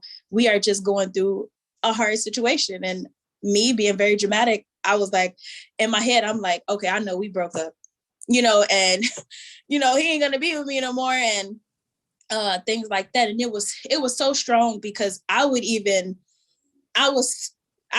dream about, I would even dream about being a single parent, which is how strong those feelings were, of not having my father present every day to show me how a man is supposed to treat me, until, you know, having my now husband show me like, I'm not going nowhere. You know, he grew up in a household where he saw what strong love is. You know, you may get into arguments, but that doesn't mean you don't leave that person. What is thick and thin? You know, you go through those battles and things like that. And that was able to help bring my guard down to be able to truly love him with all my heart, because it made me skeptical. Like I had a wall up with him for so long, and we've been together for a long time, but I had a guard up with him because I was so afraid. I'm like, he's gonna leave, you know? And I'm like, okay, if he leave, you know, I could do it on my, I could do it. You know what I'm saying? Like, I'm just preparing for the worst, and not having the father there every day to be able to help you and show you what a man is supposed to treat you like. You start to accept anything, or you just truly don't accept nothing. And then you're seen as the angry Black woman and you don't want to be with a man. Oh, you're a man hater. And it's like, no, I'm not a man hater. I'm just protecting my heart because it's been broken. And it's, you know, like, I didn't have that balance where it was like, I didn't feel worth loving, you know, like worthy of the love from the man. I truly did not know that until experiencing my relationship with my husband. Like, where I'm like, okay, I know what it truly feels like to have a man love me outside of like my brother. He loved me as a sisterly, brotherly love, you know, but my husband, he actually showed me like, okay, I'm going to be here with you. I want to be here with you, and you are worth it. And that to me is like something that a girl should always be able to have her father and be shown what a man should treat her like, so that she don't accept anything. So if you don't have that, your household is broken. You don't know what to do. You don't know how to act. You start accepting anything, or it could be another way for you. But for me, that was my experience, feeling the sense of abandonment and even dreaming of those things, which was very traumatic to me. But yeah. Awesome. Thank you for sharing that, Erica. Anyone else want to chime in and say what the presence or absence, how the presence or absence of their father may have impacted them as a Black woman?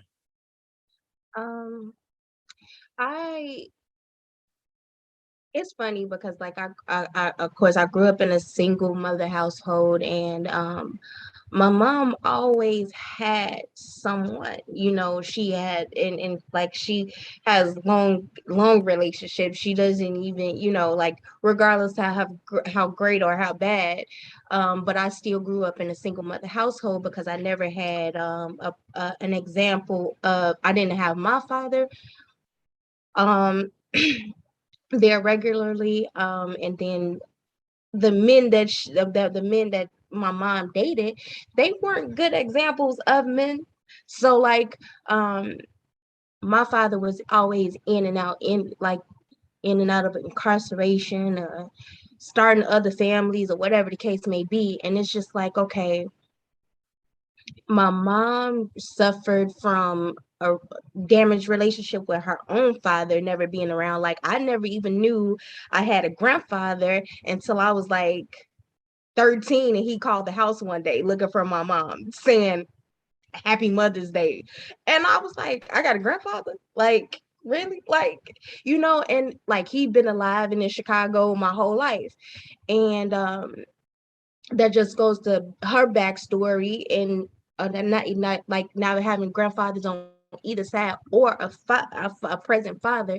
And then my mom was in abusive relationships, so I'm not seeing like healthy relationships at all. And I saw the unhealthy attachment that my mom created with just her boyfriends that weren't treating her well. So like when I first got into my relationship with my now husband, like when we would argue or whatever, and even in my past relationships, like when we would argue or whatever, oh, you leaving? Bye. Because I just was like, in my mind, I'm like, I'm not going to go through what it is that my mom went through.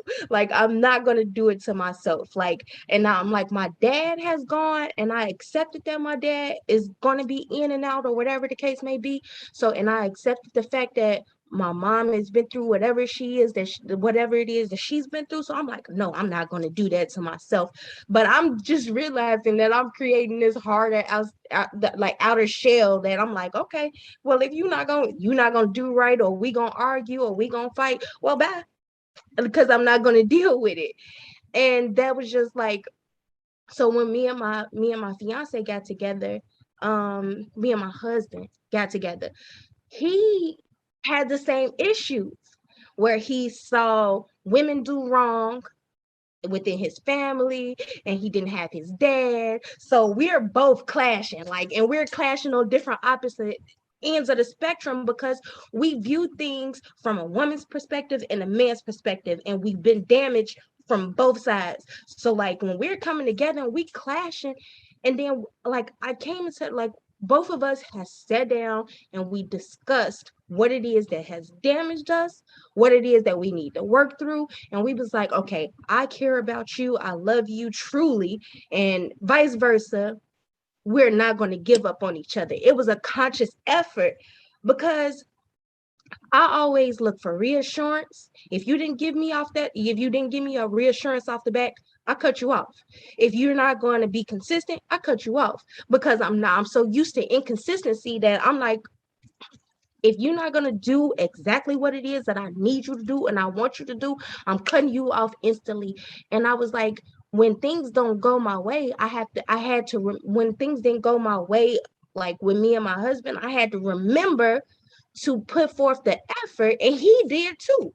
Like to talk with one another, to communicate, and to be like, look, I'm not leaving you. If you need reassurance, cool, I'll give it to you.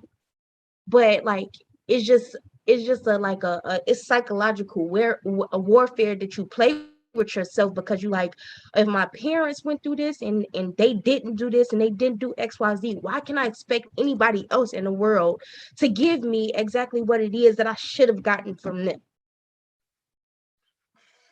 Excuse me. That's a very good point. I believe, for better or worse, the parental model usually sets the mold for how we are going to engage in relationships moving forward. And it's critical to have a parent or parents who, to Erica's standpoint, about her husband's upbringing, where it's stable, where they are working intensively to keep the relationship together, where they are working to understand one another, they are working past and through the difficulties that we all typically come with as it relates to baggage. I don't know anyone who don't come with some luggage that they got to find room for as they are integrating their lives with someone else. And so, Mia, that's a very good point, that, we are typically impacted by the models that are set before us, which is why I will raise the point that going through counseling and really working through just some of those upbringing issues can do a world of difference as it relates to how you see yourself, how you see others, and how you relate to others. So thank you for sharing that. I do want to, before we end this discussion, and I want to just thank everyone for just an awesome discussion, but I wanted to get to the topic of colorism, especially amongst Black women. I heard many interviews, watched many shows that speaks to how colorism, especially again within the Black culture, even as a dark-skinned Black man, how it can define us and reshape how we maneuver and move within the world. But I specifically want to talk about the Black woman's experience. So my question is, have you experienced colorism as a Black woman? And if you have, what were your experiences? Well, I'll speak to that. I have experienced colorism. My great grandmother felt that if you were darker than a paper bag, that you just was like bad and all this other kind of stuff and everything. And so I experienced it with my great uncle. So I had it all throughout my family.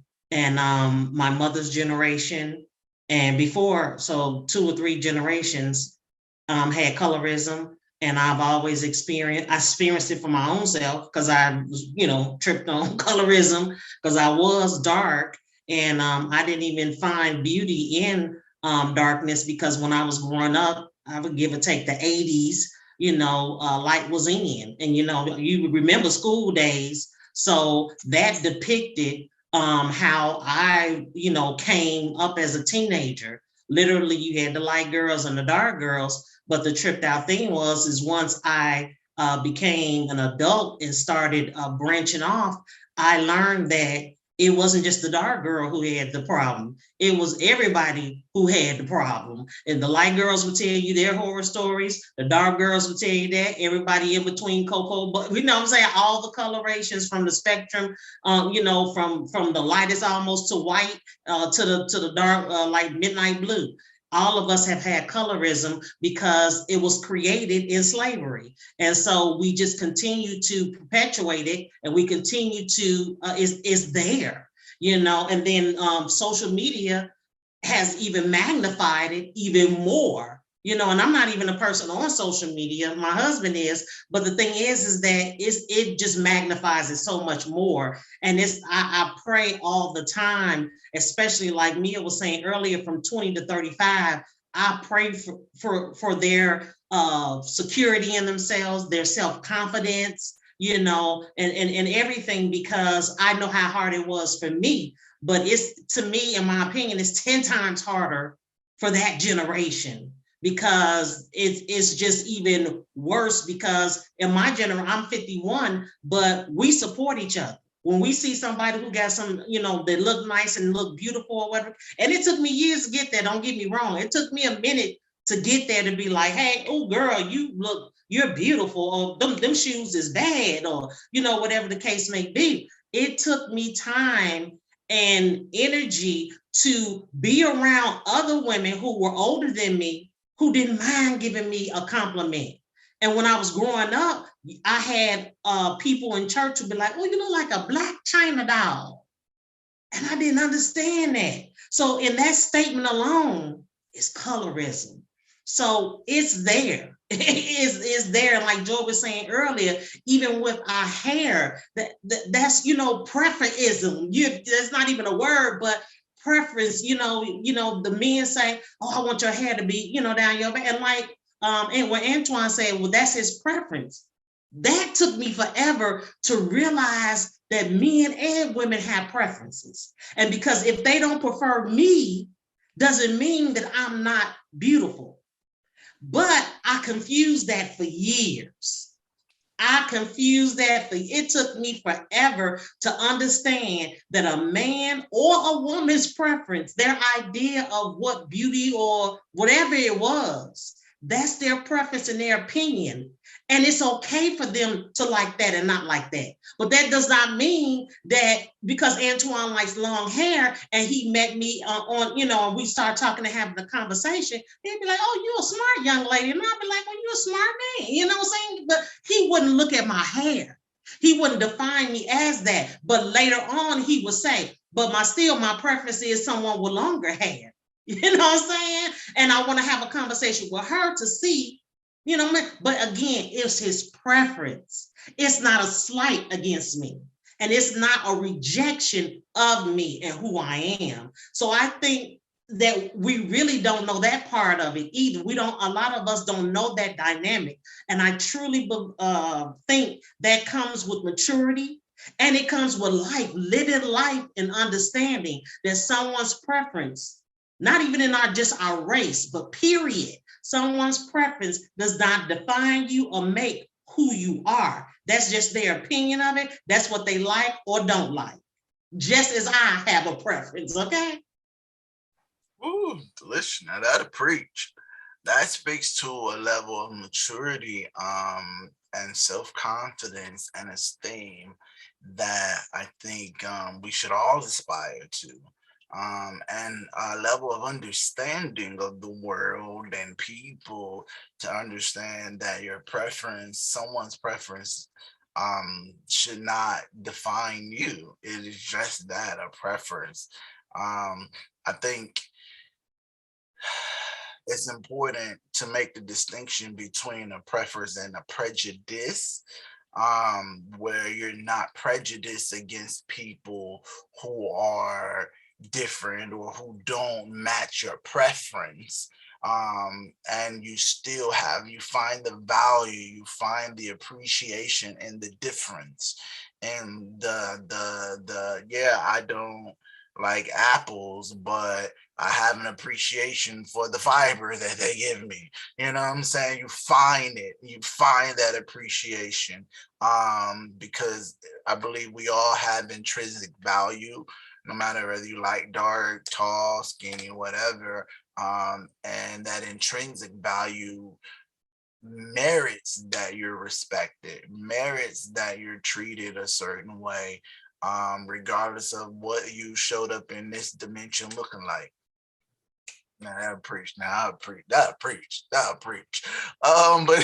before we before we end the discussion, I just want to ask: are there any more responses to the question about colorism? Is there anyone that can speak to their experience as a Black woman about colorism?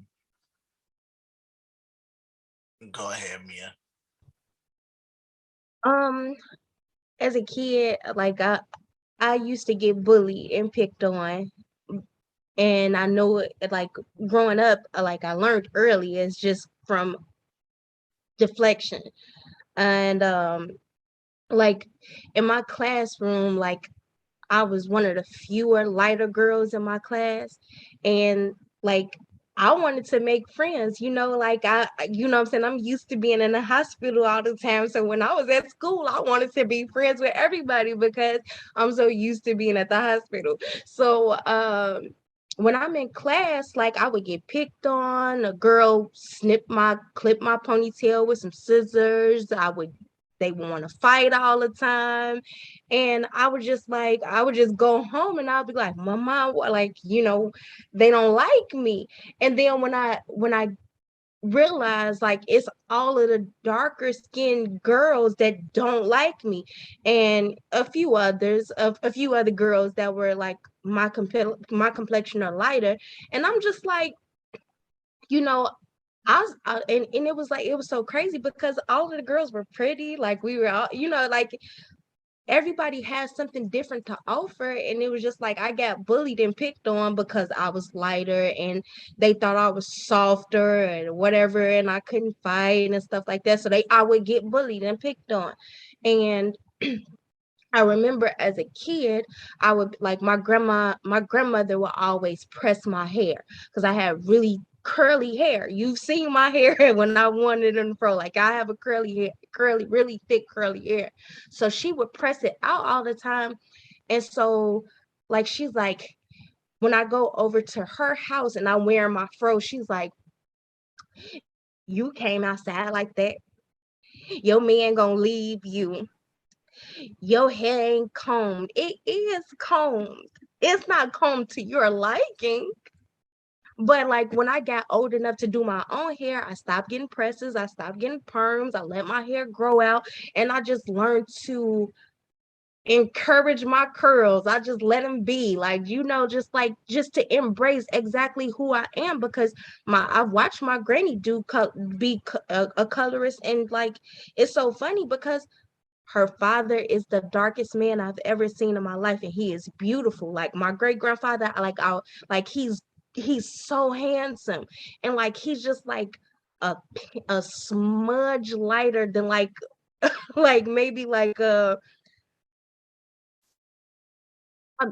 he's like midnight black, and he's like so handsome, and it's like his skin just glows, and it's just like girl, how do you not like dark skinned people when.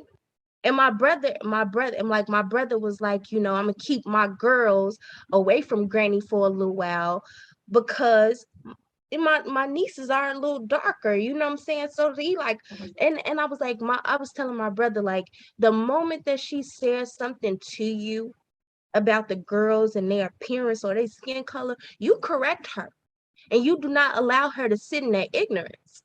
Because my nieces are gorgeous. My grandfather is handsome. Like, you gotta appreciate everything at like all Black people of all colors and all different spectrums. You can't belittle yourself. You can't be that ignorant to like be like within your own community, be like, I don't like it. I don't like. Like that's it's not fair because Jesus was bronze, baby. So like, you can't, you just gotta learn to accept all of it as it comes, appreciate it all. I agree, Mia. I agree. I think again, like I said, there's intrinsic value in everyone, regardless of what your complexion is. But even if you are judging the superficial, I find all skin complexions to be beautiful. I found good light people. I've found good dark people. I've found mean light people. Oh, mean light. Oh, we don't talk about the mean light people. But I've also found mean dark people as well. And you're like, man, like, yo, take a freaking chill pill, you know? So that made me realize that what I was judging was only skin deep. I mean, literally only skin deep, because if you cut a little bit deeper, you may cut into, you know, some fire, someone you don't like. And you're like, she's so light skinned, she pretty, she's beautiful, but that thing is spicy. That thing, that thing is a little destructive. That thing is a little dysfunctional. Yeah, she cute. Yeah, she light.